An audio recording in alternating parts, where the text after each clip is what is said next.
Assalamualaikum warahmatullahi wabarakatuh. Perkenalkan, nama saya Intan Kumalasari dengan NIM 250201046 dari Fakultas MIPA dan Kesehatan, Program Studi D3 Keperawatan dari kelas 1A2. Baik, saya akan mempresentasikan hasil PPT saya yang berjudul Teori Florence Nightingale.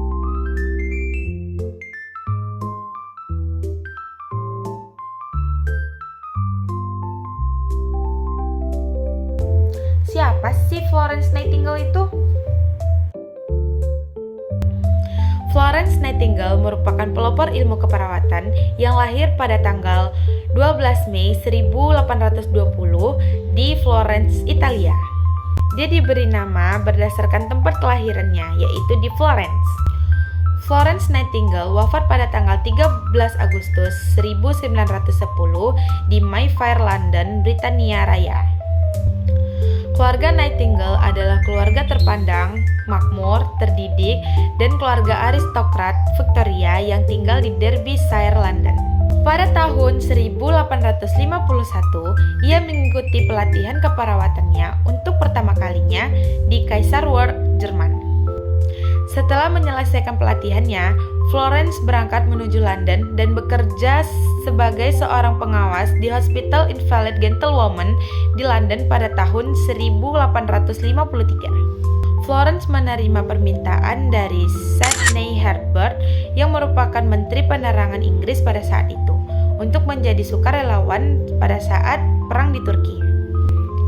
Pada malam hari, Nightingale berjalan sambil membawa lentera untuk mencari para prajurit yang masih hidup untuk diberikan pertolongan, serta berkeliling bangsal untuk memberi kenyamanan emosional pada para prajurit sehingga dia mendapatkan julukan sebagai The Lady of the Lamp, London. Setelah perang, ia kembali ke Inggris untuk menerima penghargaan dan sejumlah dana yang kemudian ia gunakan untuk membangun sekolah-sekolah pelatihan keperawatan di London. Menurut Florence, keperawatan berarti memanipulasi faktor-faktor lingkungan sehingga dapat menyembuhkan pasien dalam bukunya yang berjudul Notes on Nursing. Lingkungan merupakan salah satu yang dapat mempengaruhi proses perawatan pada pasien. Nightingale memandang perawat secara luas, dengan tidak hanya memandang tugas perawat untuk memberi obat dan pengobatan, tetapi perawat juga lebih memprioritaskan pada pemberian udara, lampu, kenyamanan, lingkungan, kebersihan, ketenangan, dan nutrisi yang baik untuk kesehatan. Nightingale mengidentifikasi 5 hal untuk mendapatkan lingkungan yang sehat, yaitu udara murni, air murni, drainase yang efisien, kebersihan, dan cahaya. Pengaruh teori Nightingale ini merupakan langkah awal dalam formalisasi dan pengembangan ilmu keperawatan, sehingga Nightingale menjadi pedoman bagi perawat-perawat dalam merawat pasien.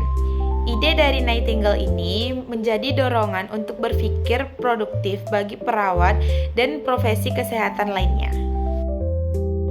Kesimpulannya, teori Florence Nightingale lebih memprioritaskan lingkungan sebagai aspek yang paling penting dalam proses penyembuhan pasien.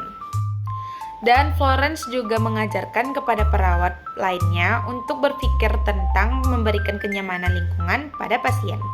Baik, mungkin itu saja yang dapat saya sampaikan. Lebih dan kurang saya mohon maaf. Wabillahi taufiq wal hidayah. Wassalamualaikum warahmatullahi wabarakatuh. Bye-bye.